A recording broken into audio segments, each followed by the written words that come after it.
ভারত ও পাকিস্তানের মধ্যে চলতি সপ্তাহে আকাশপথে সংঘাতের ঘটনা ঘটেছে। পাকিস্তানের দাবি তারা অন্তত 5টি ভারতীয় বিমান ভূপাতিত করেছে।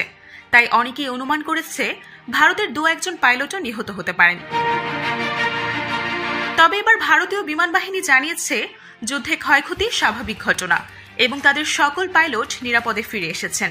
যদিও ভারতীয় বিমান বাহিনীর ক্ষয়ক্ষতির কোনো নির্দিষ্ট তথ্য পাওয়া যায়নি, তবে পাকিস্তানের সামরিক মুখপাত্র বুধবার দাবি করেছিলেন তারা 5টি ভারতীয় যুদ্ধ বিমান ভূপাতিত করেছে, যদিও ভারত এই দাবি নিশ্চিত করেনি।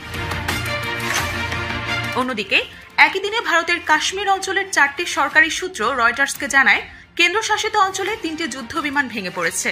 এই ঘটনাটি ঘটে যখন ভারত দাবি করে যে তারা সীমান্ত পেরিয়ে পাকিস্তানের 9টি সন্ত্রাসী অবকাঠামোয় হামলা চালিয়েছে। এই সংঘাতের আবহে মার্কিন প্রেসিডেন্ট ডোনাল্ড ট্রাম্পের মধ্যস্থতার প্রস্তাব ফের আলোচনার কেন্দ্রে এসেছে। যদিও বর্তমান পরিস্থিতিতে এই প্রস্তাব কতটা কার্যকর হবে তা নিয়ে যথেষ্ট সংশয় রয়েছে। ভারত ও পাকিস্তানের মধ্যে সাম্প্রতিক উত্তেজনা নতুন নয়। দীর্ঘদিনের সীমান্ত বিরোধ এবং কাশ্মীর ইস্যু এই দুটো দেশের মধ্যে প্রায়শই অস্থিরতা সৃষ্টি করে। চলতি সপ্তাহের আকাশপথে সংঘাত সেই উত্তেজনারই একটা নতুন মাত্রা যোগ করেছে। বুধবার ভারতের পক্ষ থেকে পাকিস্তানের অভ্যন্তরে সন্ত্রাসী ঘাঁটিতে হামলার দাবি করা হয়। এর পরপরই পাকিস্তানের সামরিক মুখপাত্র 5টি ভারতীয় বিমান ভূপাতিত করার দাবি পরিস্থিতি আরও জটিল করে তোলে। যদিও ভারত আনুষ্ঠানিকভাবে এই বিষয়ে কোনো মন্তব্য করেনি। রবিবার ভারতীয় বিমান বাহিনীর দেওয়া বিবৃতি যুদ্ধে ক্ষয়ক্ষতি স্বাভাবিক ঘটনা বলে প্রকারান্তে কিছু ক্ষয়ক্ষতির ইঙ্গিত দেওয়া হয়েছে। তবে তাদের সকল পাইলট নিরাপদে ফিরে আসার খবর ভারতীয়দের মনে কিছুটা স্বস্তি এনেছে। ভারত বরাবরই কাশ্মীরকে তাদের অভ্যন্তরীণ বিষয় হিসেবেই দেখে এসেছে।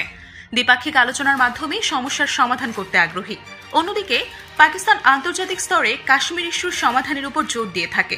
এই বিপরীতমুখী অবস্থানে মধ্যস্থতার সুযোগ কতটা থাকবে তা সময় বলে দেবে। এদিকে ভারত ও পাকিস্তানের মধ্যে সংঘাত যখন তুঙ্গে, তখন গত বৃহস্পতিবার ফক্স নিউজে দেওয়া এক সাক্ষাৎকারে মার্কিন ভাইস প্রেসিডেন্ট জেডি ভ্যান্স বলেছিলেন, মূলত এটি আমাদের দেখার বিষয় নয়।